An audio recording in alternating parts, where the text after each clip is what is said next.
पाठ्यक्रम एकेडमी में आप लोगों का पुनः स्वागत है। हम लोग जो है शाम को 6 बजे वाली क्लास में 125 क्वेश्चन का एमसीक्यू प्रैक्टिस करते हैं और साथ में एक टॉपिक जो बेसिक कॉन्सेप्ट है, जहां से प्रश्न आते ही आते हैं, उसको लेकर चलते हैं। तो आज के क्लास में हमने जो है केवल 125 एमसीक्यू रखा है और सुबह 11 बजे ही हमने क्लास लगा दिया था। विशेष जो है कला जगत में प्रमुख विषय वस्तु के नाम से है। जो न देखा हो जाके देख ले। कला जगत में प्रमुख विषय वस्तु क्या है? विषय वस्तु के नाम से कला जगत में, एक मिनट, क्या है? कला जगत में प्रमुख विषय वस्तु। कला जगत में प्रमुख विषय वस्तु क्या है? प्रमुख विषय वस्तु के नाम से जो है वो थंबनेल लगा है। जाके जो न देखा हो देख लीजिए। बहुत ही महत्वपूर्ण वह क्लास है और आपको लग जाएगा कि हाँ, यहाँ से प्रश्न आए हैं और आएंगे। ठीक, तो आइए हम लोग जो है आज प्रैक्टिस सेट जो है देखते हैं। शुरू से पहले से 125 क्वेश्चन तक देखेंगे। आराइश तकनीक, जिसे आला गीला कहते हैं, से बनाए गए भित्ति चित्र जो वस्तु का भाग ही बन गए, वो राजस्थान में कहाँ चित्रित किए गए?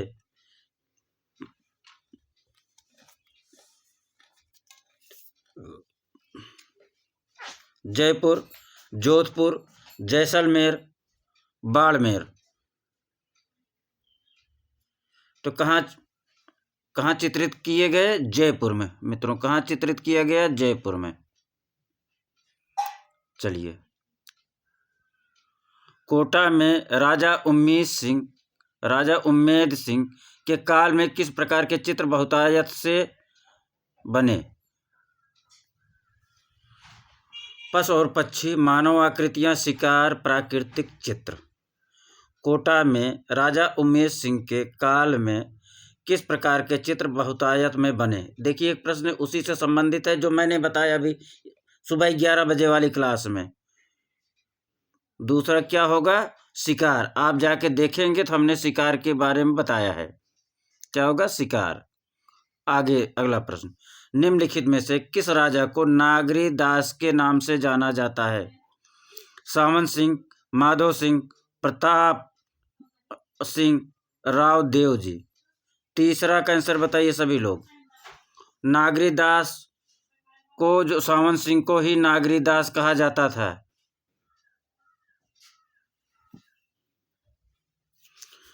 नागरी दास के नाम से किसे जाना जाता है? सामंत सिंह को नागरी दास के नाम से जाना जाता है। ठीक, आगे चलें। राधा के रूप में बनी ठनी का चित्रण किशनगढ़ में किसके समय में प्रारंभ हुआ? किशन सिंह, नागरी दास, सूर सिंह, उदय सिंह। राधा के रूप में बनी ठनी का चित्रण किशनगढ़ में किसके समय में प्रारंभ हुआ? चौथे के बताइए। नागरी दास के समय प्रारंभ हुआ। अगला, उस राजा का नाम बताइए जिनके व्यक्ति चित्र हमें किशनगढ़ चित्रकला में मिलते हैं। उस राजा का नाम बताना है जिनके व्यक्ति चित्र हमें किशनगढ़ चित्रकला में मिलते हैं। राजा जय सिंह, राजा माधो सिंह, राजा सवाई सिंह, राजा सामंत सिंह। पांचवां का बताइए, क्या हो जाएगा? राजा सामंत सिंह। किसके व्यक्ति चित्र मिलते हैं? राजा सामंत सिंह के व्यक्ति चित्र मिलते हैं। व्यक्ति चित्र किसके मिलते हैं? किशनगढ़ चित्रकला में राजा सामंत सिंह के व्यक्ति चित्र मिलता है। अगला प्रश्न, तो बंद हो जा रहा है इसकी ऊपर। चलो, उस्ताद ... द्वारा विकसित चित्रण शैली राजस्थानी लघु चित्रकला की बीकानेर उपशैली की प्रमाणक छाप बन गई। किस उस्ताद द्वारा विकसित चित्रण शैली राजस्थानी लघु चित्र शैली की बीकानेर उपशैली की प्रमाणक छाप बन गई? शाह मोहम्मद, हाशम, रुकनुद्दीन, हसन रजा। छठवां पे आइए, बताइए। रुकनुद्दीन। क्या हो जाएगा? रुकनुद्दीन। बीकानेर लघु चित्र शैली की उपशैली की प्रमाणक छाप बन गई। किस उस्ताद के द्वारा विकसित चित्रण शैली? रुकनुद्दीन के द्वारा। उस्ताद रुकनुद्दीन के द्वारा विकसित चित्रण शैली राजस्थानी लघु चित्र शैली की बीकानेर उप शैली की प्रमाणक छाप बन गई। आगे चलें।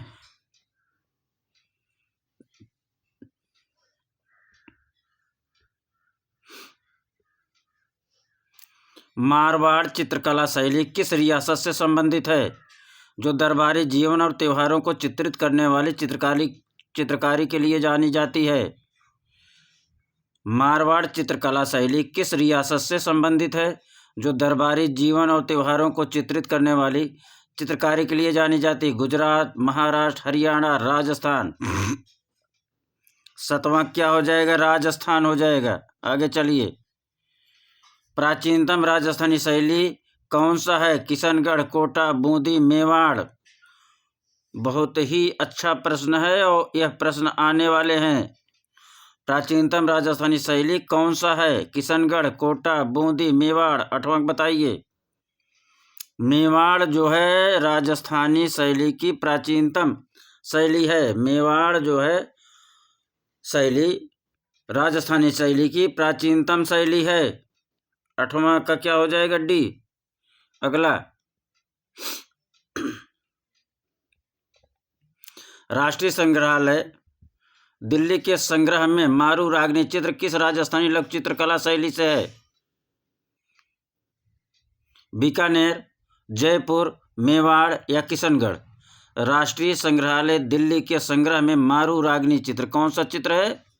मारू रागनी चित्र कहाँ है? ये भी प्रश्न बन जाएगा। राष्ट्रीय संग्रहालय नई दिल्ली कहाँ है? राष्ट्रीय संग्रहालय नई दिल्ली। मारू चित्र कहाँ? मारू रागनी चित्र कहाँ है? राष्ट्रीय संग्रहालय नई दिल्ली में है। मारू रागनी चित्र कहाँ स्थित है? राष्ट्रीय संग्रहालय नई दिल्ली में है। किस राजस्थानी लघु चित्रकला शैली से है? बीकानेर, जयपुर, मेवाड़, किशनगढ़। मेवाड़ से है। मारू रागनी चित्र जो है किससे है? मेवाड़ से है। मारू रागनी चित्र किससे है? मेवाड़ से है।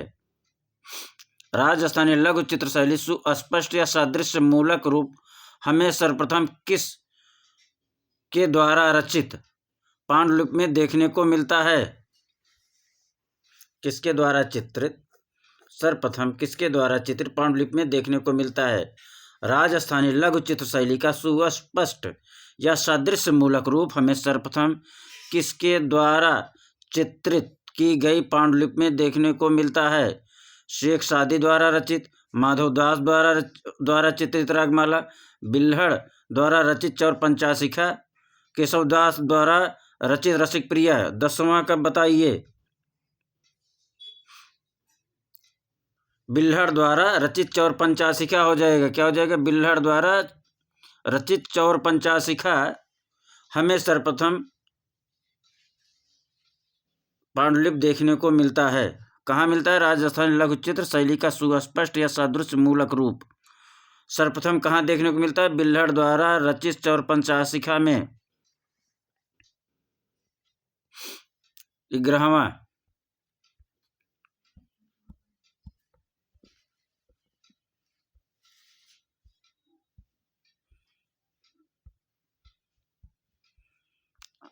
आइए देखिए 11वां प्रश्न आपके सामने है। किस पारंपरिक चित्र शैली की विशिष्टता है? सुस्पष्ट और विरोधी रंग एक रूपता। किस पारंपरिक चित्र शैली की विशिष्टता है? क्या है? विशिष्टता है सुस्पष्ट और विरोधी विरोधी रंग एक रूपता। क्या है? सुस्पष्ट विरोधी रंग एक रूपता। अजंता शैली में, कांगड़ा शैली में, मुगल शैली में या राजस्थानी शैली में? आंसर बताइए। 11वां का बताइए क्या हो जाएगा? राजस्थानी शैली में हमें सुस्पष्ट विरोधी रंग एक रूपता देखने को मिलता है। राजस्थानी शैली में सुस्पष्ट और विरोधी रंग एक रूपता देखने को मिलता है। अगला प्रश्न, निम्नलिखित में से कौन सा पश्चिमी भारत में लघु चित्र विद्यापीठ नहीं है?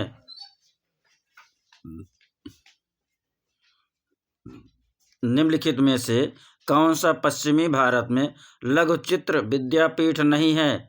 चंबा विद्यापीठ, जैन विद्यापीठ, पाल विद्यापीठ, डेक्कन विद्यापीठ।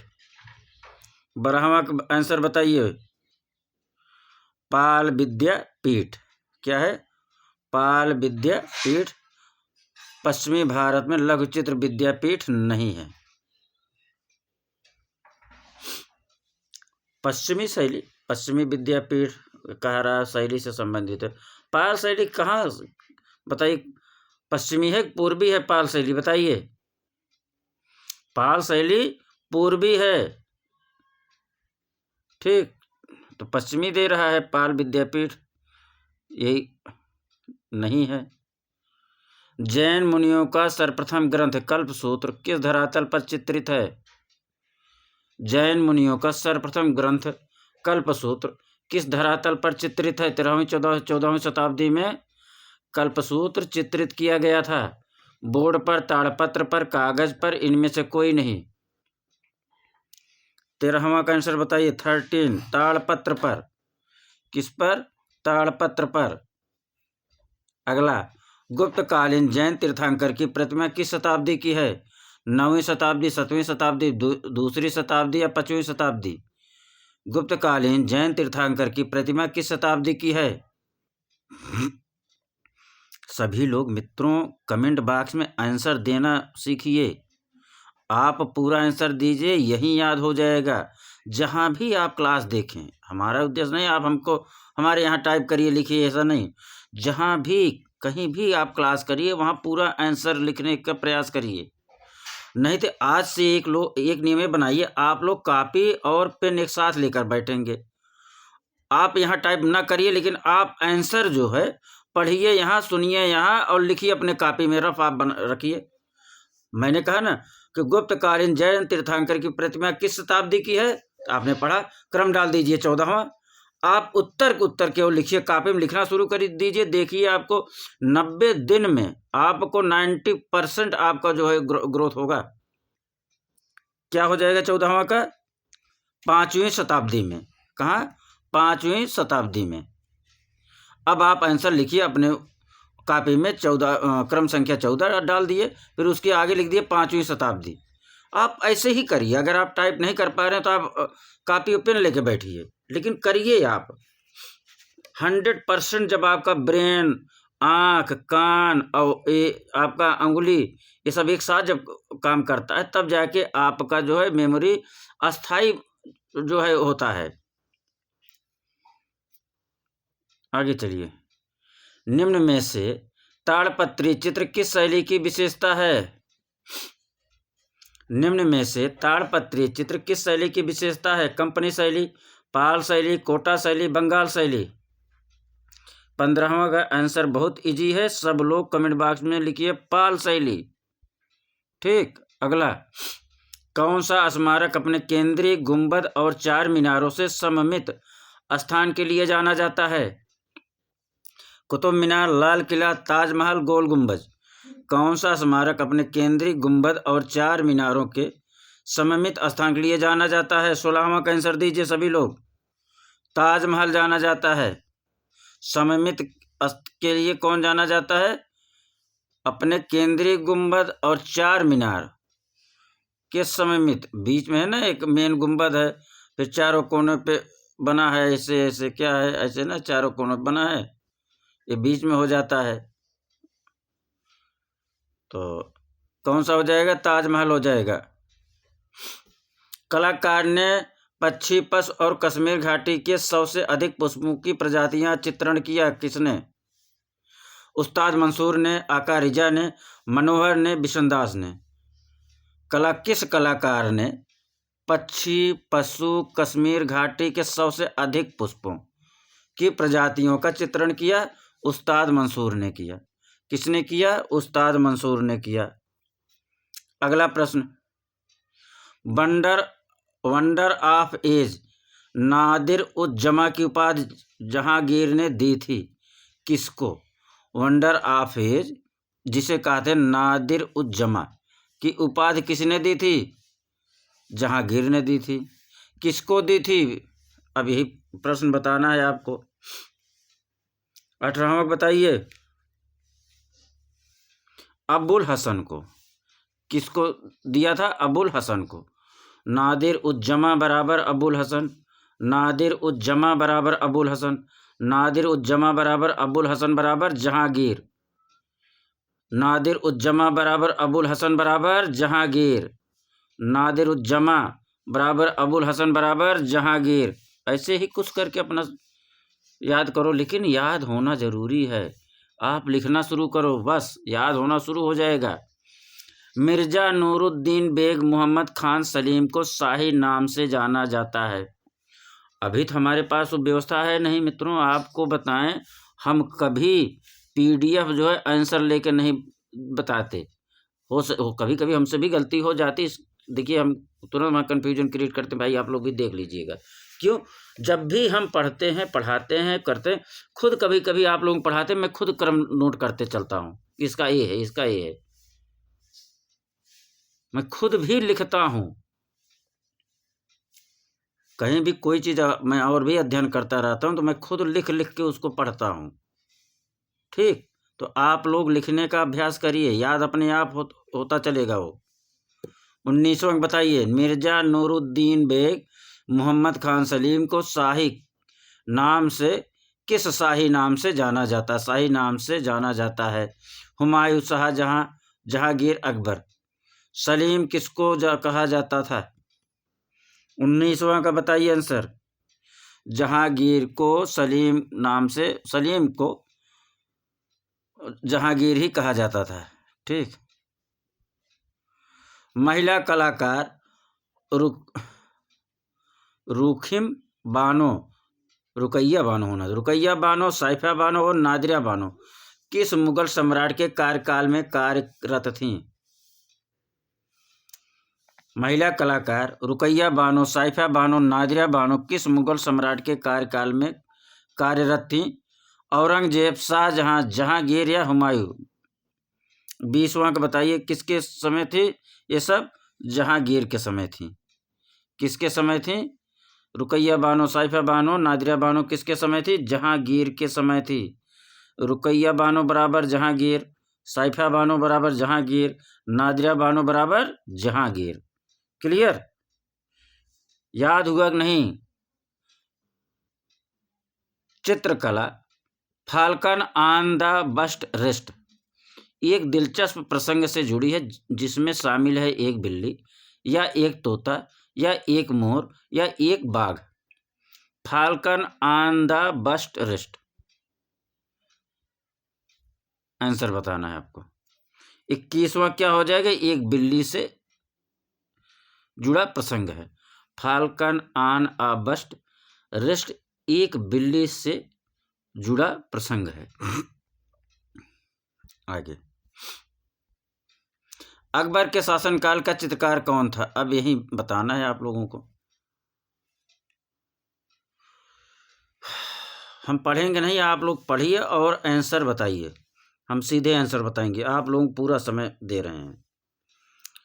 22वां का उत्तर आप सभी लोग बताइए, कौन सही है? बताइए, ये सही है कि या ये सही है कि ये सही है, ये सही है, बताइए। 22वां का आंसर बताइए।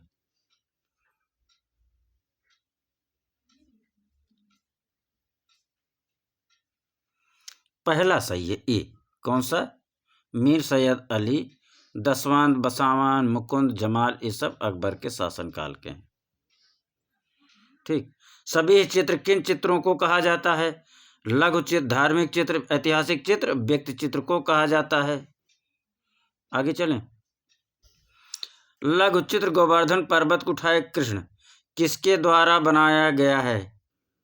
गोवर्धन पर्वत को कृष्ण उठाए हैं, यह चित्र किसके द्वारा बनाया गया? ये देखिए, ऊपर गोवर्धन पर्वत, नीचे श्याम खड़े हैं, उसके नीचे गाय हैं, उनके और सभी मित्र हैं, सखा होंगे, कुछ महिला सखा होंगी, कुछ बाल सखा होंगे ना, यही सब तो था गोवर्धन पर्वत में।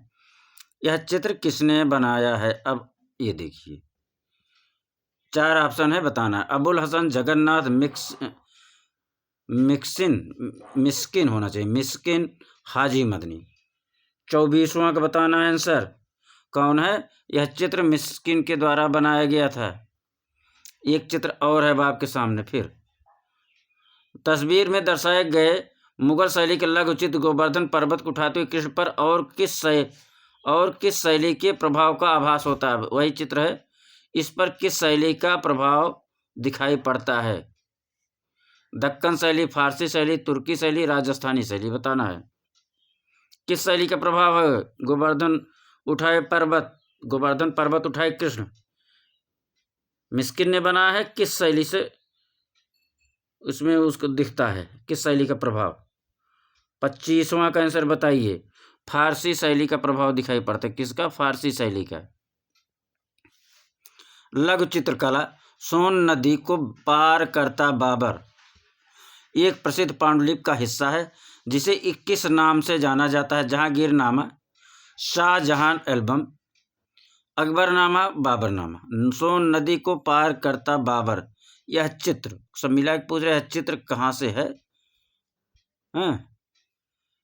जिसे इस प्रसिद्ध पांडुलिपि का हिस्सा था, मतलब उसी पांडुलिपि में है और उसी पांडुलिपि का नाम बताना है आपको।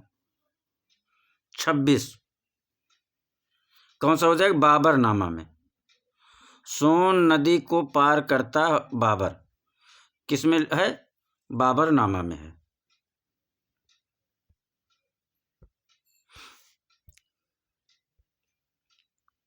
अगला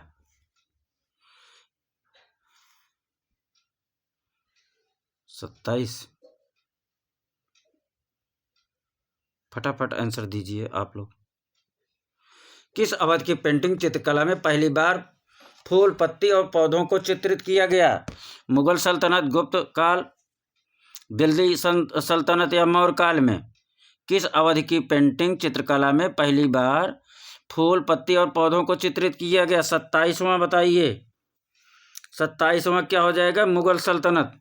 क्या हो जाएगा? मुगल सल्तनत में फूल, पत्ती और पौधों का चित्रण पहली बार किया गया था। 28वां पर्दाज तकनीक का प्रयोग किस चित्रण शैली में किया गया? अभ्रंश शैली में, मुगल शैली में, कालीघाट शैली में या मेवाड़ शैली में?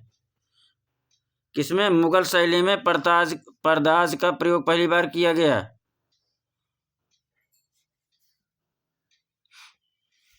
भारतीय प्रागैतिहासिक पेंटिंग में अधिकांशतः कौन सा रंग प्रयुक्त होता है? रेड आकर, चाक, काला, कोबाल्ट। भारतीय प्रागैतिहासिक पेंटिंग में अधिकांशतः कौन सा रंग प्रयुक्त होता था? 29वां का बताइए। रेड आकर प्रयुक्त होता था। अगला प्रश्न, राजस्थानी चित्र शैली की 12मासा चित्रों में किया जाता है। राजस्थानी चित्र शैली के 12मासा चित्रों में किसका चित्रण किया जाता है? आखेट दृश्यों का चित्रण, राग रागनी चित्रण, ऋतुओं का चित्रण, ग्रामीण जीवन का चित्रण। 12मासा ऋतुओं का चित्रण है। राइट, आगे चलो। पोथी चित्रण का प्रारंभ किस शैली से हुआ?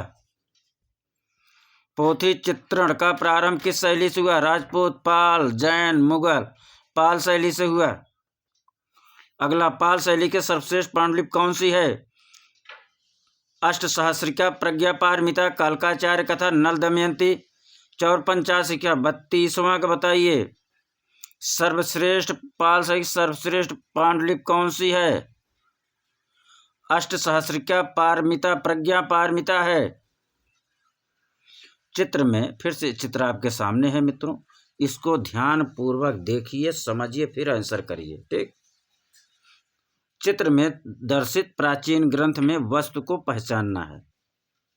सिल्क से है, सिल्क से बना है, पेपर से बना है, ताड़पत्र है, लकड़ी की पट्टी है। बताइए, ये पोथी चित्र है, पोथी है, तो ये पूछ रहा है किससे बना है? सिल्क से बना है, पेपर है, ताड़पत्र है, लकड़ी की पट्टी है। 33वां का बताइए क्या है? ताड़पत्र है। क्या था? ताड़पत्र था। आगे चलिए। ये देखिए प्रश्न आपके सामने, बहुत ही अच्छा सुमेलित निम्नलिखित में से सही सुमेलित युग्म का चयन कीजिए। ठीक, भीमबेटका गुजरात बताना सही है गलत है। अजंता जातक कथा, पहाड़ी शैली भित्ति चित्रण, किशनगढ़ शैली बनी ठनी। कौन सा सही है? 34वां का बताइए, क्रम मिलाना है, इसको सुमेलित करना। 34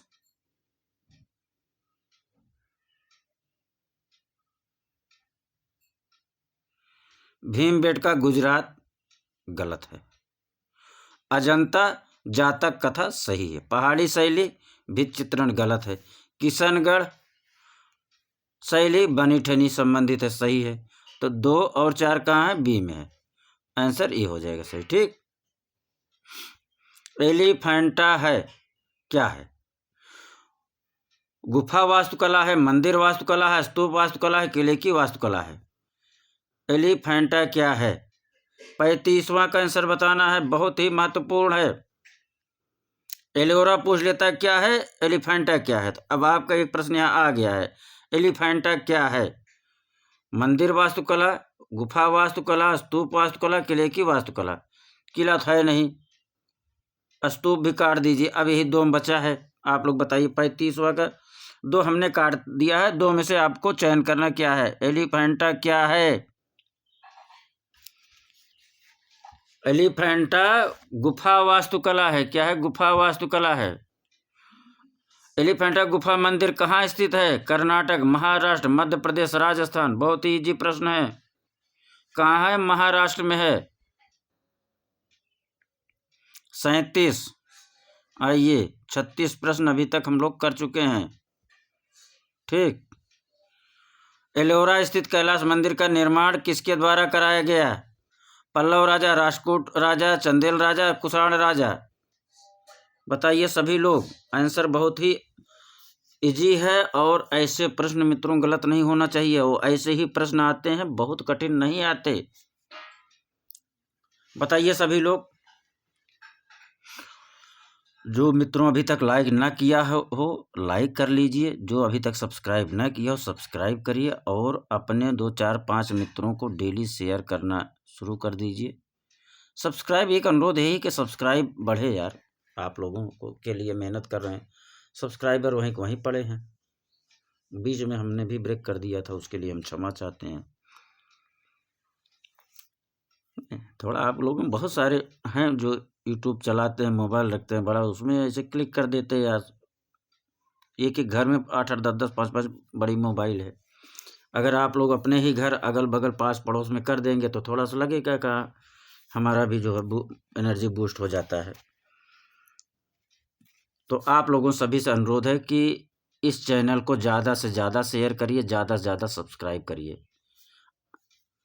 क्या हो जाएगा बताइए? एलोरा स्थित कैलाश मंदिर का निर्माण किसके द्वारा कराया गया था? राष्ट्रकूट राजा के द्वारा कराया गया था। किसके? राष्ट्रकूट राजा के द्वारा।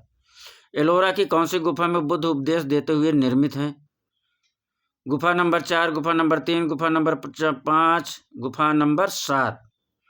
38वां, एलोरा की कौन सी गुफा बुद्ध उपदेश देते हुए निर्मित है? गुफा नंबर, आप लोग करिए आंसर, 5। एलोरा गुफा नंबर 5 में बुद्ध उपदेश देते हुए निर्मित हैं। एलोरा गुफा नंबर 5 में, इसलिए रिपीट करता हूँ, आप लोगों को लगता है अरे सर एक बार, पहले तो मैं पढ़ाता था 3-3, 4-4, 5-5, 8-8 बार रिपीट करता था। पहले देखो जब क्लास में लिखा हो राकेश गोस्वामी का पहला जब वो किया था, आप लोग देखिए, चौथा था शायद, चौथा स्टार्ट वहीं चौथे से शायद किया था।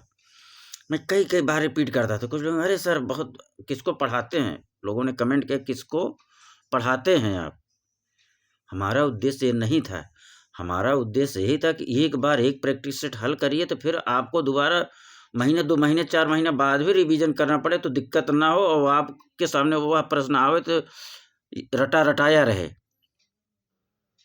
हम करेंगे ये क्लास, हम ऐसे ही, जो हमारा अपना मेथड है, हम वैसे ही पढ़ाएंगे। जिसको पढ़ना होगा पढ़ेगा, नहीं नहीं पढ़ेगा। ये फास्ट वाला है तो चलेगा, नहीं ये क्लास हम जो है, जो हम जिस तरीके से यहाँ स्कूल में पढ़ाते हैं, हम एक एक बिंदु को रटवाते हैं बैठ के। कोई हमको जल्दी नहीं रहता, और सबसे ज़्यादा मैं रिवीजन भी कराता हूँ, 3 बार 4 बार मैं रिवीजन कराता हूँ, हाँ।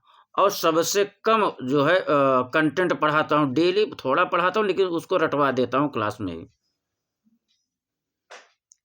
थोड़ा ही पढ़ाता हूँ लेकिन एकदम सॉलिड कर देता हूँ।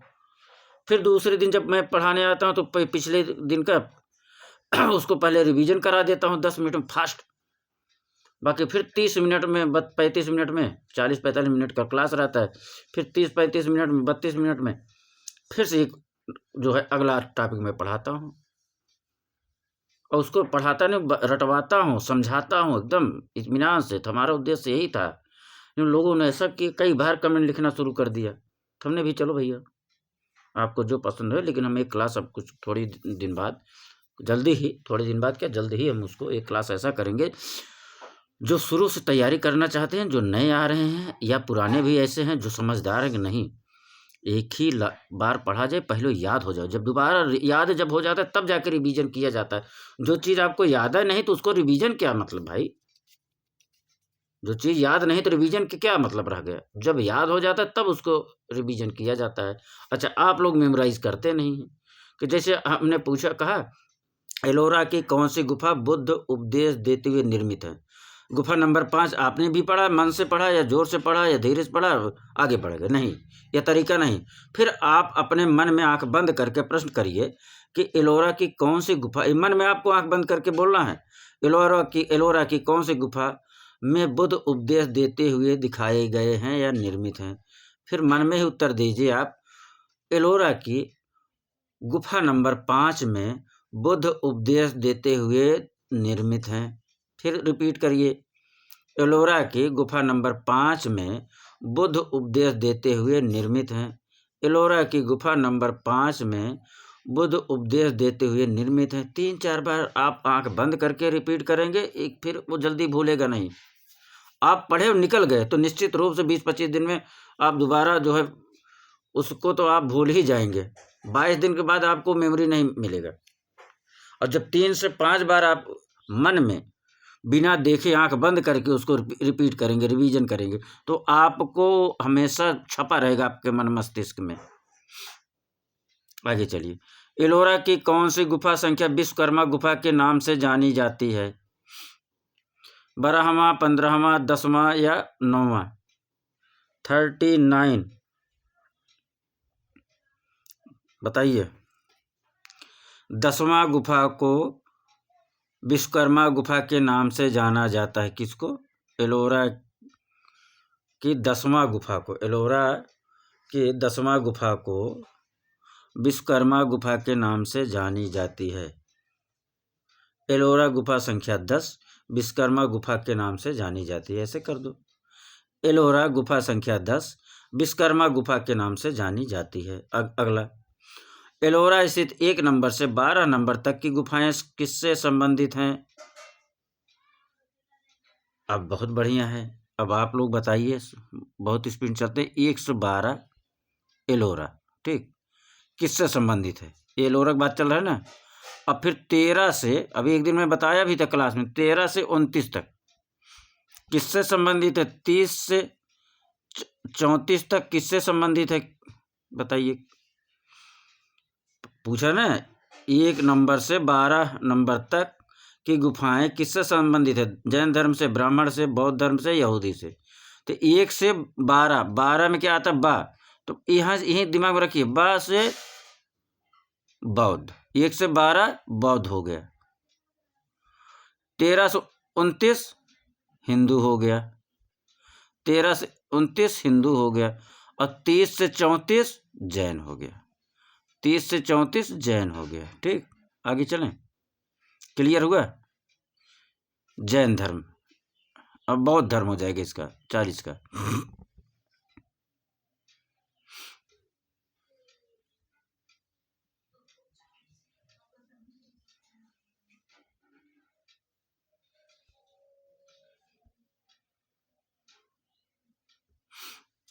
सित्तनवासल की गुफाओं में एक सुंदर कमल तालाब कहाँ चित्रित है? छत पे, दीवार पे, स्तंभ या इनमें से कोई नहीं? 41वां का आंसर करिए। सित्तनवासल की गुफाओं में एक सुंदर कमल तालाब कहाँ चित्रित है? छत पे, दीवार पे, स्तंभ पे, इनमें से कोई नहीं। 41वां, छत पे सुंदर कमल तालाब कहाँ? सित्तनवासल गुफा की बात कर रहा। सित्तनवासल गुफा में एक सुंदर तालाब, ऐसे कमल तालाब कहाँ है? छत पर है, दीवार पर है, स्तंभ पे, इनमें से कोई नहीं। सभी लोग आंसर दीजिए। कहाँ है? छत पर है। सित्तनवासल गुफा में सुंदर कमल तालाब कहाँ चित्रित है? छत पर चित्रित है। सित्तनवासल गुफा में कमल तालाब कहाँ चित्रित है? छत पर चित्रित है। सित्तनवासल गुफा में कमल तालाब कहाँ चित्रित है? छत पर चित्रित है। सिगरिया की गुफाएं हैं कहाँ हैं? सिगरिया की गुफाएं कहाँ हैं? चीन में, नेपाल में, श्रीलंका में, भारत में। श्रीलंका में सिगरिया की गुफाएं, श्रीलंका। सा से सिगरिया, सा से श्रीलंका, सा से सिगरिया, सा से श्रीलंका। आगे चलें। बादामी की गुफाएं किस धर्म से संबंधित हैं? शैव, वैष्णव, जैन, उक्त सभी। 43। बादामी की गुफाएं किस धर्म से संबंधित हैं? शैव, वैष्णव, जैन, उक्त सभी। किससे हो जाएगा? उक्त सभी हो जाएगा। ठीक। अब बादामी की पहली गुफा किस धर्म से संबंधित है? दूसरी, तीसरी किससे है? और चौथी किससे है? बादामी की पहली गुफा शैव से संबंधित है, शैव गुफा, शैव धर्म से। दूसरा, तीसरा किससे है? वैष्णव से। और चौथा किससे है? जैन से। टोटल कितनी गुफाएं हैं बादामी में? 4 हैं। आगे चलें। क्लियर हुआ? बाघ की गुफाएं किस पर्वत श्रेणी में स्थित हैं? अभी तो कम से कम आप लोग फटाफट आंसर दीजिए, ये तो आना ही चाहिए। सतपुड़ा की पहाड़ी में, विंध्याचल पर्वत श्रेणी पर, हिमालय पर्वत श्रेणी पर, गोवर्धन पर्वत श्रेणी पर। सभी लोग इसका आंसर दीजिए, तब हम आगे बढ़ेंगे। 44 बाघ की गुफाएं कहाँ हैं? विंध्य पर्वत श्रेणी पर हैं। कहाँ है? विंध्य पर्वत श्रेणी पर है। बाघ की गुफाएं कहाँ है? विंध्य पर्वत श्रेणी पर है। बाघ की गुफाएं किस प्रदेश में है? सभी लोग आंसर बताइए। ऐसे ही प्रश्न आए हैं, आएंगे। सब लोग अपना कॉन्सेप्ट क्लियर रखिए।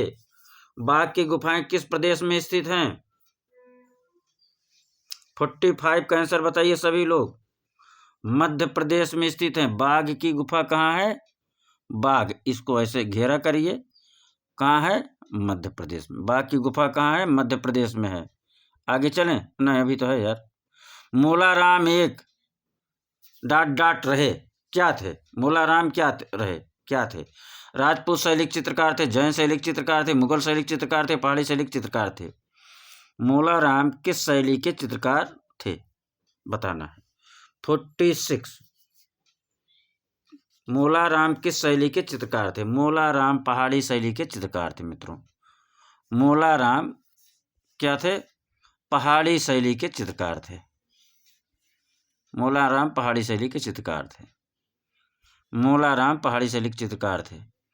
बार बार मैं रिपीट करता हूँ, बताइए आप लोगों के लिए हितकर है कि नहीं कि एक ही बार बोलें, टिक लगा दें, फिर आगे बढ़ें।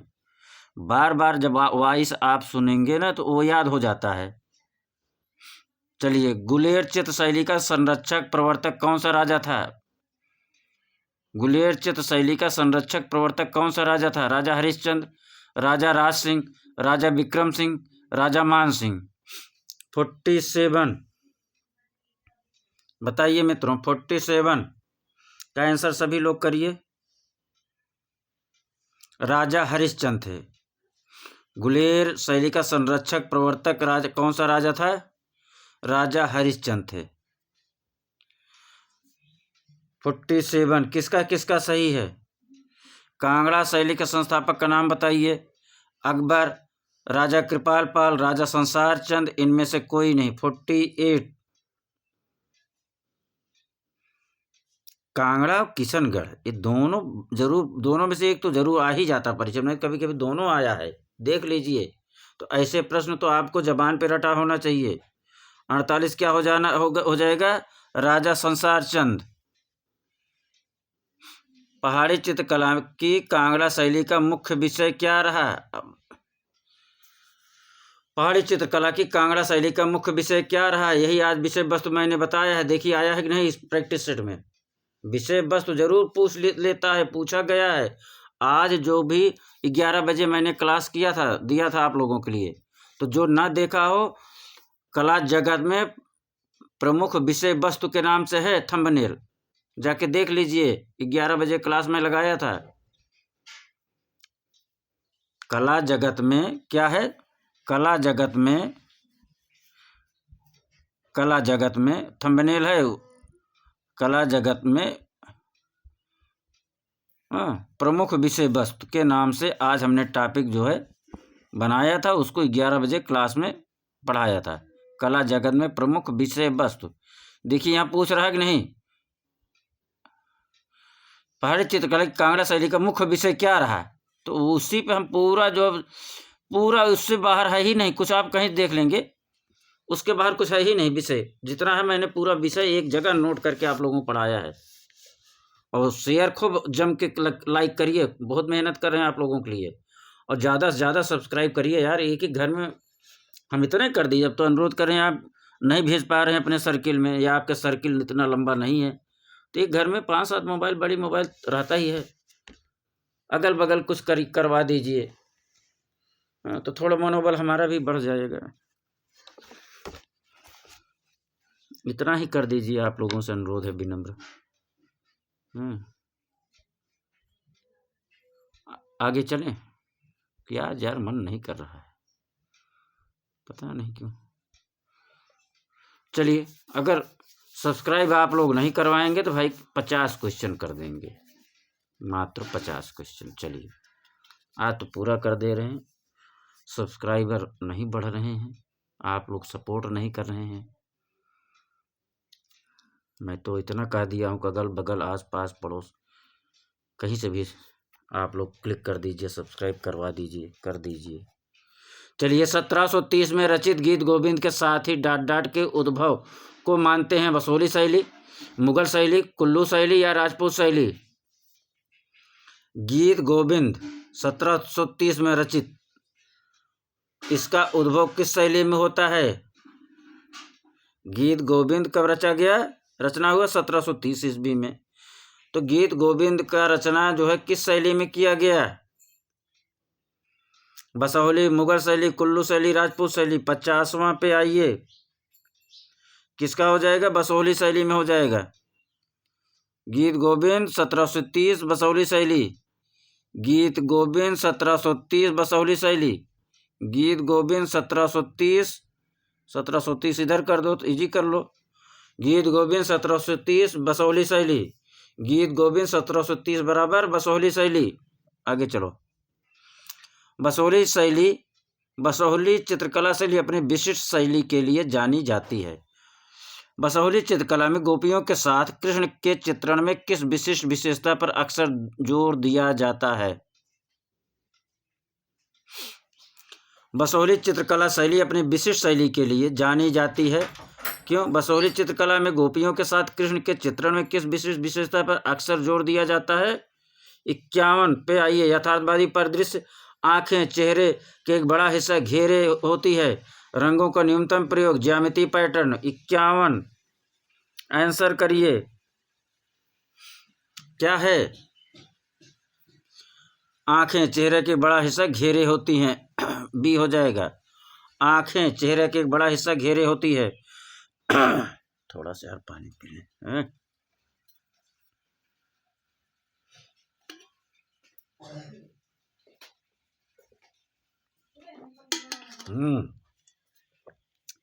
आगे चलें। 51 हो गया। ठीक। नायिका भेद चित्रण किस शैली में हुआ? नायिका भेद चित्रण किस शैली में हुआ? अजंता, जैन, मुगल, पहाड़ी? बताना है आप सभी को। नायिका भेद चित्रण किस शैली में हुआ? 52। सभी लोग कमेंट बॉक्स में आंसर करिए। पहाड़ी शैली में। किसमें? पहाड़ी शैली में। अभी तक जो सब्सक्राइब ना किया और लाइक नहीं किया हो मित्रों, क्लास देख रहा हो, तो ज़रूर सब्सक्राइब और लाइक कर लीजिए। आगे चलिए। दक्कन शैली के चित्रों को किन सल्तनत ने विशेष रूप से समृद्ध किया? दक्कन शैली के चित्रों को किस सल्तनत ने विशेष रूप से समृद्ध किया? 53 किसने किया था? डायरेक्ट आंसर देखिए, आदिल शाह बीजापुर। किसने किया था? आदिल शाह बीजापुर ने। और कौन किया था? निजाम शाह अहमदनगर ने। कुतुब शाह गोलकुंडा। क्या हो जाएगा? कुतुब शाह गोलकुंडा। यही आंसर सही है। इसको आपको एक बार दो बार पढ़ने से नहीं याद होगा, न भूलना निश्चित है। आप इन सबको रट डालिए। आदिल शाह बीजापुर, आदिल शाह बीजापुर दक्कन शैली, आदिल शाह बीजापुर दक्कन शैली, ऐसे याद करो। आदिल शाह बीजापुर दक्कन शैली, निजाम शाह अहमदनगर दक्कन शैली, निजाम शाह अहमदनगर दक्कन शैली, निजाम शाह अहमदनगर दक्कन शैली, कुतुब शाह गोलकुंडा, कुतुब शाह गोलकुंडा, कुतुब शाह गोलकुंडा। ऐसे रटिए आप लोग, लिख लिख रटिए, नहीं दोबारा जब आएगा फिर हवा हो जाएगा सब।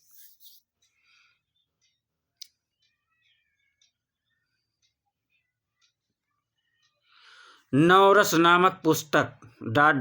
से संबंधित है। किससे संबंधित है? नवरस नामक पुस्तक इन चारों विकल्पों में से किससे संबंधित है? बाबर से, जहांगीर से, इब्राहिम आदिल शाह से, आसफ जाह से।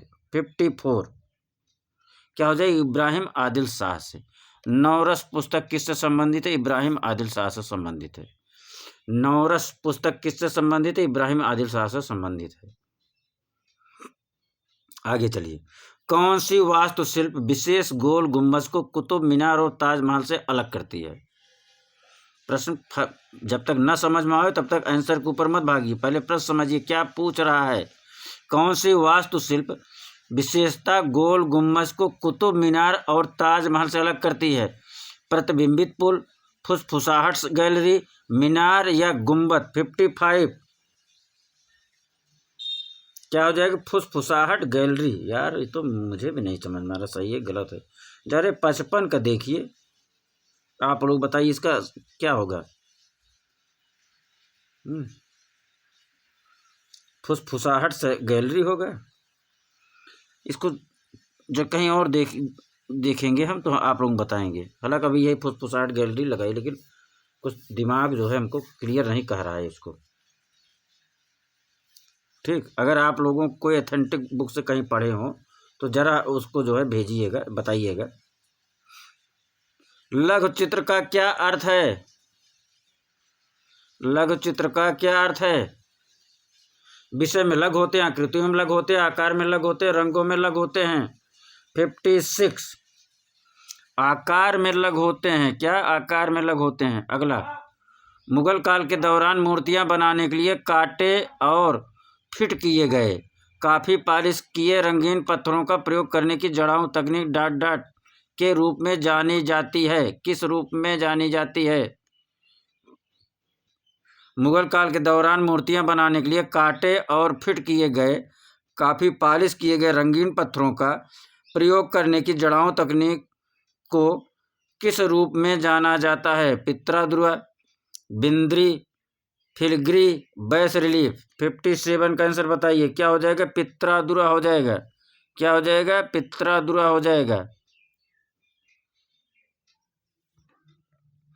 58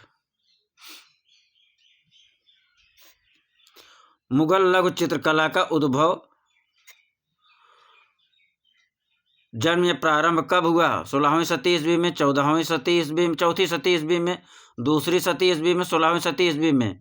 मुगल लघु चित्रकला का उद्भव कब हुआ? बताइए आप लोग, मुगल लघु चित्रकला का उद्भव कब हुआ? 58 पाइए। ए क्या हो जाएगा? 16वीं शती ईस्वी। मुगल लघु चित्रकला का उद्भव कब माना जाता है? 16वीं शती ईस्वी माना जाता है।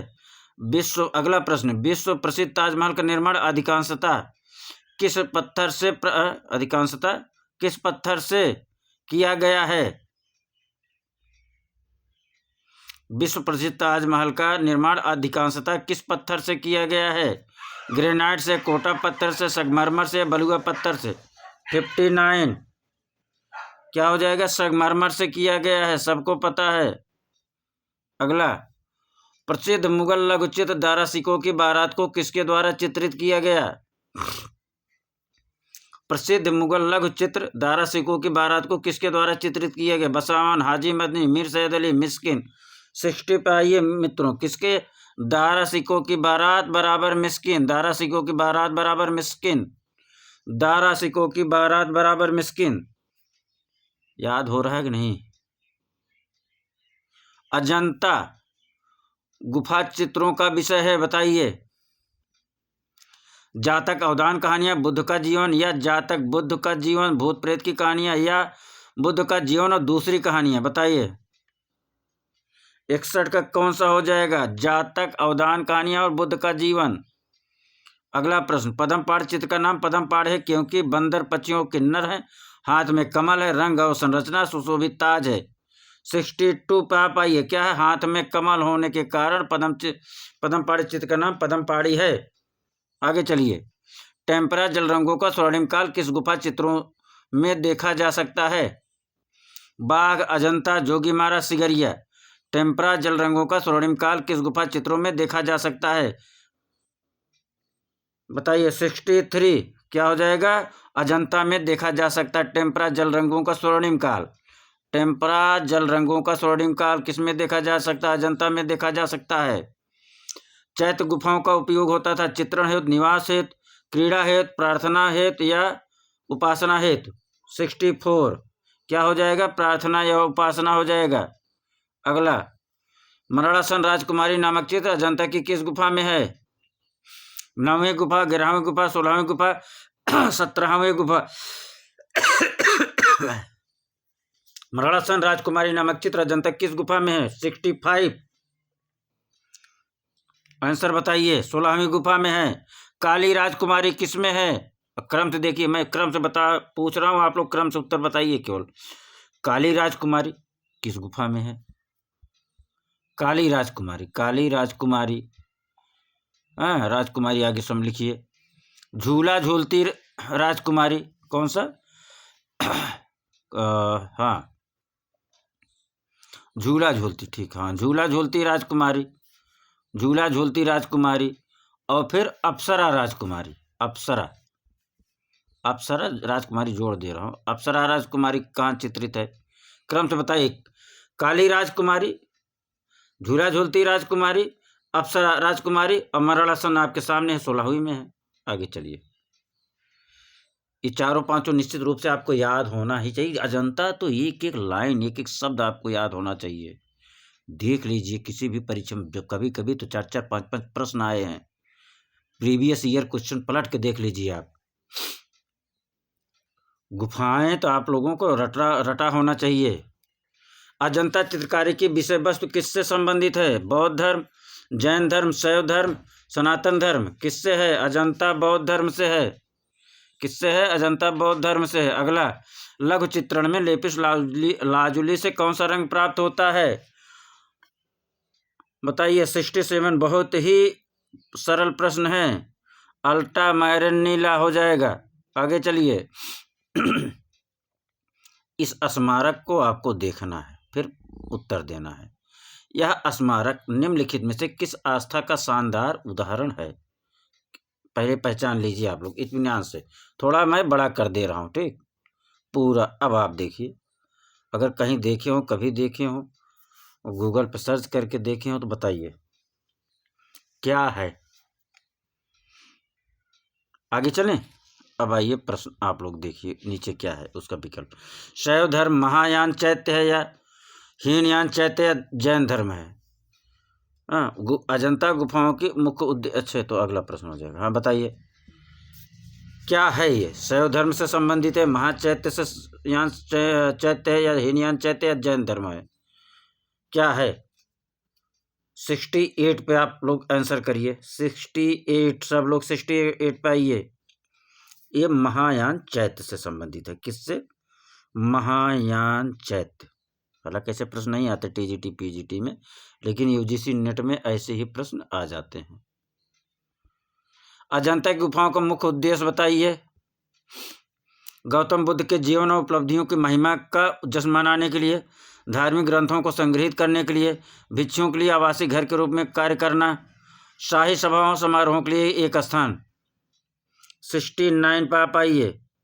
गौतम बुद्ध के जीवन उपलब्धियों को महिमा का जश्न मनाने के लिए अजंता गुफाओं का मुख्य उद्देश्य था।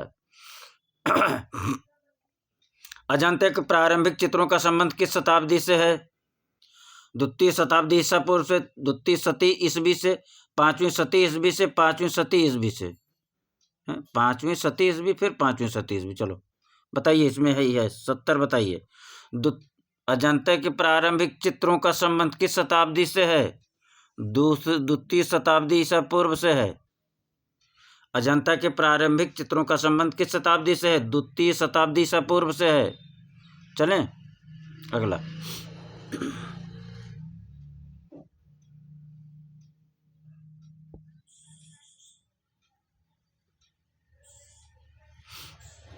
नर्मदा नदी के उद्गम के पास कौन सी प्रसिद्ध चित्र गुफा स्थित है? बादामी, सित्तनवासल, जोगीमारा, बाघ। नर्मदा नदी के उद्गम के पास कौन सी प्रसिद्ध चित्र गुफा स्थित है? बादामी है, सित्तनवासल है, जोगीमारा है या बाघ है? 71 पे आइए, सभी लोग आंसर करिए। क्या है? जोगीमारा। नर्मदा नदी के उद्गम कौन सा है? जोगीमारा है। कौन सा है? जोगीमारा। अगला प्रश्न, संपूर्ण बौद्ध साहित्य में कौन सा ग्रंथ सौंदर्य शास्त्र से संबंधित है? संपूर्ण बौद्ध साहित्य में कौन सा ग्रंथ सौंदर्य शास्त्र से संबंधित है? ललित विस्तार, पंचतंत्र, चित्रसूत्र, कामसूत्र। 72 क्या हो जाएगा? आंसर करिए। 72 का क्या हो जाएगा? ललित विस्तार। आगे चलिए, सर्वथा भिन्न चुनिए। रूप, भाव, वर्ण, चित्रकार। 73 का क्या हो जाएगा? चित्रकार अलग है। इनमें से कौन सा प्लास्टिक कला नहीं है? मूर्ति कला, चित्रकला, संगीत कला, वास्तुकला। इनमें से कौन सी प्लास्टिक कला नहीं है? 74 संगीत नहीं है, श्रव्य कला है। वर्णिका भंग क्या है?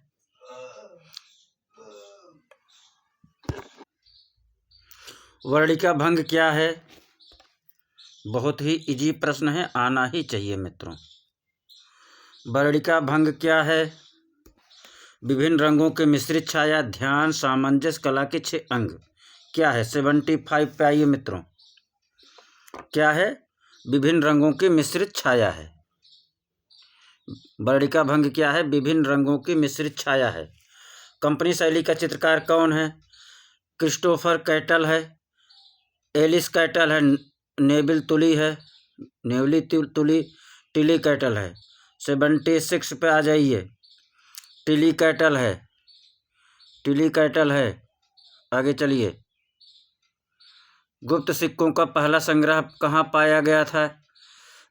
कालीघाट, पटना, मध्य प्रदेश, महाराष्ट्र। 77 कालीघाट पाया गया था। बंगाल स्कूल के चित्रकारों ने किसकी शैली को पुनर्जीवित किया? लोक कला, भारतीय लघु चित्र शैली, अल्पना, रंगोली। 78 का बताइए। भारतीय लघु चित्र शैली को पुनर्जीवित किया। आगे चलिए, भारत सरकार द्वारा किस कलाकार को सर्वप्रथम पद्म श्री पुरस्कार से सम्मानित किया गया? नंदलाल बोस, गजेंद्र नाथ, असित कुमार हलदार, सुधीर रंजन खासगीर। 79 का क्या हो जाएगा आंसर? क्या हो जाएगा? सुधीर रंजन खासगीर थे। पद्मश्री सुधीर रंजन खासगीर। अगला प्रश्न, चुगताई की सबसे प्रसिद्ध चित्रकला विशेषकर उनके चित्रों की एक विशिष्ट विशेषता क्या है? सार और प्रतिनिधित्वात्मक रूप, समृद्ध स्वर्ण और पेस्टल रंगों से चित्रित चपटा सचित्र स्थान, या मोनोक्रोमैटिक रंग योजना, या बोल्ड ज्यामितीय आकृतियों का प्रयोग। 80 का बताइए आप लोग आंसर। क्या हो जाएगा? समृद्ध स्वर्ण और पेस्टल रंगों से चित्रित चपटा सचित्र स्थान। अगला प्रश्न, बंगाल शैली के प्रमुख चित्रकार कौन था? राजा रवि वर्मा, अमृता शेरगिल, नंदलाल बोस, M.F. हुसैन। तो सबको पता है नंदलाल बोस थे। इनमें से नंदलाल बोस द्वारा निर्मित मीरा पैनल भित्ति चित्र किस स्थान पर बना है? जयपुर, दिल्ली, शांति निकेतन, बड़ौदा। मीरा पैनल कहाँ पर बना है? मीरा पैनल किसने बनाया? नंदलाल बोस ने। मीरा पैनल किसने बनाया? नंदलाल बोस ने। किस स्थान पर है? बड़ौदा में है। मीरा पैनल किस स्थान पर? बड़ौदा में। नंदलाल बोस मीरा पैनल बराबर बड़ौदा। नंदलाल बोस मीरा पैनल बराबर बड़ौदा। आगे चलें। अगला प्रश्न आपके सामने है, सभी लोग समझ के उत्तर दीजिए। भारतीय राष्ट्रीय कांग्रेस के हरिपुरा सम्मेलन के लिए प्रदर्शित सभी चित्र निम्नलिखित में से किसके द्वारा चित्रित हैं? अवनींद्रनाथ टैगोर, गगनेंद्रनाथ टैगोर, नंदलाल बोस, रविन्द्रनाथ टैगोर। 83 का आंसर बताइए सभी लोग फटाफट। क्या हो जाएगा? नंदलाल बोस हो जाएंगे। अगला प्रश्न, निम्न में से किसने लकड़ी पर वार्निश का टेम्परा पद्धति से चित्रण के विशिष्ट तकनीक विकसित की? मनीष डे, के हेब्बर, असित कुमार हलदार, अमृता शेरगिल। 84 का बता दीजिए। असित कुमार हलदार हो जाएंगे। आगे चलिए। भारतीय कला के पुनर्जागरण के प्रमुख नेता एवं मार्गदर्शक चित्रकार कौन हैं? डीपी राय चौधरी, एमएफ हुसैन, अमृता शेरगिल, अवनींद्रनाथ टैगोर। 85 का आंसर बताइए। अवनींद्रनाथ टैगोर हैं।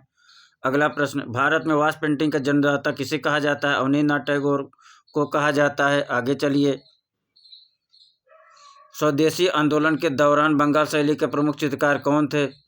अवनींद्रनाथ टैगोर, नंदलाल बोस, असित कुमार हलदार, विनोद बिहारी मुखर्जी। 87 पे आप आइए।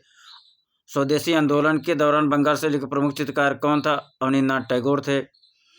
अगला प्रश्न, 1884-1892 के मध्य Madras school of art and craft का अधीक्षक कौन थे? ई.बी. हेब्बर, आलागिरी स्वामी नायडू, के.सी.एस. पन्नीकर या डी.पी. राय चौधरी। 88 पे आप लोग आ जाइए। ई.बी. हेब्बर थे। कौन थे? ई.बी. हेब्बर थे। ये सन याद कर लीजिए। क्या है? 1884 से 1892 के मध्य Madras school of art and craft के अधीक्षक कौन थे? ई.बी. हेब्बर थे। बंगाल शैली की क्या विशेषता थी? आगे चलिए। 89, बंगाल शैली की विशेषता इनमें से बताना है। हाथी दांत पर कार्य करना, नहीं था। इंक से काम करना, मोम से कार्य करना, जल रंग से कार्य करना। क्या था बंगाल शैली की विशेषता? जल रंग से कार्य करना। 89 हो जाएगा। ठीक, जल रंग से कार्य करना। ठीक, अनुपात, नाप तथा बनावट को क्या कहते हैं? रूप, भेद, प्रमाण, भाव, लावण्य, योजना क्या कहते हैं? 90 पे आप आ जाइए। प्रमाण कहते हैं। अगला, विष्णुधर्मेत्तर पुराण में मुख्य रंग कितने बताए गए हैं? 4, 5, 6, 7। 91 पे आप आ जाइए। 5 बताए गए हैं। ये पांचों रंग कौन कौन से है? जिसकी अच्छी तैयारी होगी वही बता पाएगा। विष्णुधर्मेत्तर पुराण में मुख्य रंग कितने हैं? 5 हैं। वो पांचों रंग का नाम बताना है। आगे चलिए। संपूर्ण चित्र को कितने अध्यायों में विभक्त किया गया है? 5, 7, 6, 9। संपूर्ण चित्र सूत्र को कितने अध्यायों में विभक्त किया गया? 92, 9 अध्याय में विभक्त किया गया है। यशोधर पंडित द्वारा लिखित टीका का क्या है? जय मंगला है। कुल संचारी भावों की संख्या कितनी है? 94 पर आ जाइए। 33 है। भारतीय सौंदर्य को श्री नाम से संबोधित किया गया है। ऋग्वेद में, महाभारत में, रामायण में किस सूत्र में भारतीय सौंदर्य को श्री नाम से किस जगह संबोधित किया गया है? 95 का आंसर करिए। ऋग्वेद में किया गया है। किस में? ऋग्वेद में किया गया है।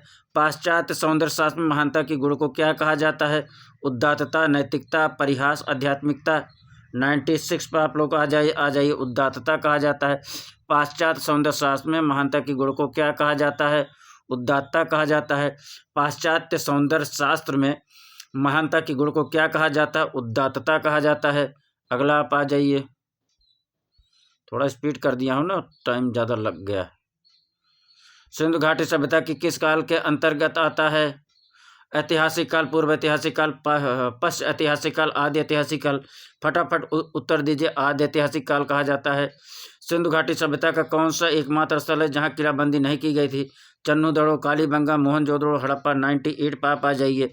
चन्नूदड़ो में किलाबंदी नहीं की गई थी। सिंधु घाटी सभ्यता से संबंधित लोथल पुरातात्विक स्थल की खोज किस सन में हुई थी? 1850, 1953, 1920, 1910। 99 पर आप लोग आ जाइए। आंसर करिए। क्या हो जाएगा? 1953 हो जाएगा। पुजारी राजा के बस्ट आकार की प्रतिमा में अंकित साल पर पाए जाने वाले अलंकरण की पहचान करिए। तिपतिया, तिवर्ग, वर्गाकार त्रिफुलिया, त्रिफुलिया था। साल पर कौन सा अलंकरण था? त्रिफुलिया था। आ गया ये मोहनजोदड़ो की नर्तकी कहाँ पर संग्रहित है? राष्ट्रीय संग्रहालय नई दिल्ली, वाराणसी, पटना, मथुरा कहाँ है? 101 पे आ जाइए। राष्ट्रीय संग्रहालय नई दिल्ली है। 102 पे आप आइए। बाढ़ से मोहनजोदड़ो कितनी बार नष्ट हुआ? 7 से अधिक बार नष्ट हुआ। आगे चलिए। वर्तमान काल में मोहनजोदड़ो कहाँ स्थित है? नेपाल में स्थित है। आगे बढ़िए। 104 नर्तक पुरुष जो दाएं पैर पर खड़ा है किससे संबंधित है? ये बताइए। शुंग, मथुरा, सथुरा लिखा है, मथुरा 100 पढ़िए। हड़प्पा, गुप्त। नर्तक पुरुष जो दाएं पैर पर खड़ा है किससे संबंधित है? 104 हड़प्पा से संबंधित है। आगे चलिए। रूप आकार की अनुलंबवत तथा क्षितिजवत आवृत्ति को क्या कहा जाता है? प्रसारण, जटिल अनुक्रम, प्रभाविता, समानांतरवाद। 105 पे आप आ जाइए। क्या हो जाएगा? रूप समझिए, रूप की अनुलंबवत तथा क्षितिजवत आवृत्ति को क्या कहते हैं? समानांतरवाद कहते हैं। रेखाएं जो उत्तेजना शक्ति और गति दर्शाती क्या कहलाती है? रेखाएं जो उत्तेजना शक्ति और गति दर्शाती क्या कहलाती? चक्राकार, कड़वत, सीधी पड़ी हुई रेखाएं, कोड़ी रेखाएं। 106 पे आप लोग आ जाइए। चक्राकार रेखाएं हैं। उत्तेजना शक्ति और गति कौन दर्शाता है? चक्राकार रेखाएं दर्शाती हैं। अगला, क्षैतिज रेखाओं के माध्यम से कौन से प्रभाव की रचना होती है? क्षोभ, व्याग्रता, उत्तेजना, प्रशांति। 107 का आंसर करिए। प्रशांति होता है। अगला प्रश्न, स्थिरता, शांति, मौन तथा संतुलन को दर्शाने वाली रेखाएं कौन सी होती? चक्राकार नहीं होती, सीधी लंबवत रेखाएं, सीधी पड़ी हुई रेखाएं, एक पुंजी रेखाएं। क्या हो जाएगा? सीधी पड़ी हुई रेखाएं संतुलन को दर्शाती हैं। 108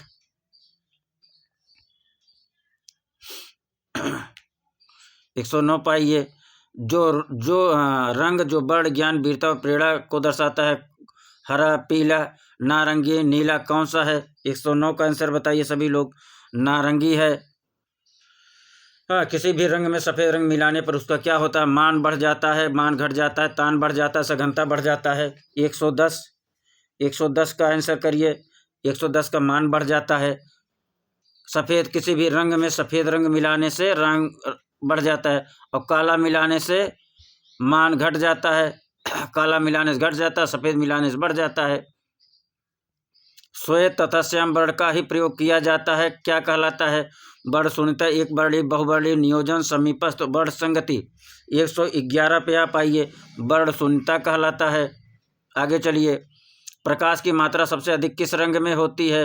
पीले रंग में होती है। आगे बढ़िए। निम्नलिखित में से कौन सा एक रंग समूह का हिस्सा नहीं है? नीला, कोबाल्ट, लाल, नारंगी, हरा, मटमैला, हरा, पीला, नीला। आंसर बताए करिए। 113 पे करिए। पीला, नीला कौन सा एक रंग समूह का हिस्सा नहीं है? पीला, नीला। नीला, कोबाल्ट, लाल, नारंगी, हरा, मटमैला, पीला, नीला। ये 113 का डी पे लगाना है। हाँ हो, एक मिनट। हाँ ना, ठीक नहीं, पीला, नीला, ठीक है। आगे चलो, सही है। कलाकार के रंग रंग सिद्धांत में जब 3 प्राथमिक रंगों को आपस में मिलाया जाता तो कौन सा रंग बनता है? जैतूनी, हरा, सफ़ेद, धूसर या काला क्या बनता है? 114 पे आप आ जाइए। काला बन जाएगा। 115 अग्रगामी रंगतों को पहचानिए। पहचान करिए भैया। काला और सफ़ेद, लाल और नारंगी, नीला और हरा, सलेटी और भूरा। अग्रगामी रंग कौन से हैं? 115 पर आप आ जाइए। लाल और नारंगी अग्रगामी रंग है। सही। निम्नलिखित में से किसका रूपप्रद कला से संबंध नहीं है? रेखा, स्वर, वर्ण, अंतराल। किसका रूपप्रद कला से संबंध नहीं? रेखा, स्वर, वर्ण, अंतराल। स्वर जो है नहीं है। ठीक। प्रश्न यही पढ़ लीजिए। किस चित्रकार के चित्र नाटकीय हैं? ऊपर चलिए, इसका देखते हैं। किस चित्रकार के चित्र नाटकीय हैं? किस चित्रकार के चित्र नाटकीय? आंसर बताइए। किस चित्रकार के चित्र नाटकीय हैं? 117 क्या हो जाएगा? राजा रवि वर्मा के चित्र नाटकीय हैं। किस चित्रकार के चित्र नाटकीय हैं? राजा रवि वर्मा के चित्र नाटकीय हैं। 117 है ना। चलिए अगला। राजा रवि वर्मा ने अपने मुद्रण आलय की स्थापना कहाँ की थी? लोनावाला, पुणे, खंडालवाला, मुंबई। बहुत इजी प्रश्न है, आता है, आएगा। क्या है? मुंबई में। अगला प्रश्न, इनमें से किस तकनीक के लिए राजा रवि वर्मा को जाना जाता है? तैल चित्रण के लिए राजा रवि वर्मा को जाना जाता है। प्रागैतिहासिक स्थल हड़प्पा की खोज किसने की थी? 120 पर आप आ जाइए, किसने खोज की थी? एकदम डायरेक्ट प्रश्न बताइए। दयाराम साहनी ने की थी। ये सब बहुत बार पढ़ चुके हैं, इसलिए डायरेक्ट लगा दे रहा हूँ। सिंधु घाटी सभ्यता से प्राप्त मानव धड़ में चल शरीर के अंग थे, क्योंकि उसमें थी क्या थी? गोलाकार कोटर थी। सिंधु घाटी सभ्यता में प्राप्त मानव धड़ में चल शरीर के अंग थे, क्योंकि उसमें क्या थी? गोलाकार कोटर थी। सिंधु घाटी से प्राप्त वृषभ मुहर किससे बनी है? सेलखड़ी, कांसा, काष्ठ, पकी हुई मिट्टी। 122 पर बताइए। 122 क्या है? सेलखड़ी से बनी है। 123 पर आप आइए। सिंधु घाटी कला में इनमें से कौन सा पेड़ अत्यधिक दृष्टव्य है? अनार का पेड़, आम का पेड़, बरगद का पेड़, बताइए, या केले का पेड़? 123 क्या हो जाएगा? बरगद का पेड़। आगे चलिए। 123 का सी सही होगा विकल्प के अनुसार। सिंधु घाटी की सभ्यता से जुड़ा राजस्थान का केंद्र है लोथल, हड़प्पा, आहड़, धौलावीरा। 124 पर बताइए क्या है? आहड़ है। अगला प्रश्न, सिंधु घाटी सभ्यता को किस साक्ष्य के कारण पूर्व आर्य सभ्यता के रूप में जाना जाता है? स्क्रिप्ट और तांबा, मूर्तिकला और गहने, स्नान और घर, कांसा और लेख। सिंधु घाटी सभ्यता को किस साक्ष्य के कारण पूर्व आर्य सभ्यता के रूप में जाना जाता है? 125वां, स्क्रिप्ट और तांबा के कारण जाना जाता है। तो इस प्रकार से मित्रों हम लोग जो है अर्जुन सीरीज में 125 क्वेश्चन को आज हम लोगों ने देखा। इसमें इसी के साथ जो हम लेकर चलते हैं एक विशेष टॉपिक, एक विशेष जो है लेकर चलते हैं टॉपिक, उसको आज हमने सुबह ही अलग जो है समझाया था। उस समय उसमें लगना था थोड़ा सा ज़्यादा, इसलिए हमने अलग कर दिया, नहीं तो लगभग 2.5 घंटे के क्लास हो जाता। उसको अगर साथ में रखता 2 घंटे से प्लस ही हो जाता है। तो सुबह 11 बजे मैंने कराया है स्पेशल, उसका जो है कला जगत में प्रमुख विषय वस्तु। प्रमुख विषय वस्तु से पूछा गया है प्रश्न, पूछा जाता, पूछा जाना सुनिश्चित है। जाके देख लीजिए। कला जगत में प्रमुख विषय वस्तु क्या है? प्रमुख विषय वस्तु। टॉपिक ये प्रमुख विषय वस्तु। कला जगत में ऊपर लिखा है थंबनेल में, कला जगत में क्या है? कला जगत में प्रमुख विषय वस्तु। कला जगत में प्रमुख विषय वस्तु जाके आप लोगों को देख लेना है, ठीक। तो इस प्रकार से मित्रों आप लोगों से पुनः निवेदन करते हैं, जो अभी तक लाइक ना किया हो लाइक कर ले, जो सब्सक्राइब ना किया हो सब्सक्राइब कर लो। कौन सा क्लास आपको सिलेक्शन दिला दे ये नहीं पता, इसलिए जो भी कोई टॉपिक अच्छा लगे उसको बार बार आप दिमाग में रट डालिए, लिख के नोट करके रख लीजिए, ठीक। तो पुनः आप लोगों से एक अनुरोध करेंगे कि आप लोग सब्सक्राइब करिए, करवाइए। अपने ही घर परिवार अगल बगल ऐसे ही बहुत सारे मोबाइल लेक्चर है, उसी पे यार क्लिक कर दो। आप लोग एक लोग 10-10 लोग करेंगे तभी थोड़ा सा ग्रो करेगा हमारा मन ना, कि और कुछ अच्छा कंटेंट दें आप लोगों को, कुछ और अच्छा याद करवा दें। तो आइए मेरे साथ आप लोग बोलिए, मैं सक्सेस पर्सन हूँ, मैं सक्सेस पर्सन हूँ, मैं सक्सेस पर्सन हूँ। धन्यवाद, नमस्कार। फिर हम कल उपस्थित होंगे 125 क्वेश्चन के साथ और एक विशेष टॉपिक के साथ। अगर बड़ा टॉपिक होगा तो आप लोगों को दिन में दे देंगे, अगर छोटा टॉपिक रहेगा तो इस क्लास के साथ ही एक टॉपिक चलता रहेगा, जो बेसिक कॉन्सेप्ट आपका क्लियर हो, जहाँ से क्वेश्चन गलत ना हो। धन्यवाद, नमस्कार।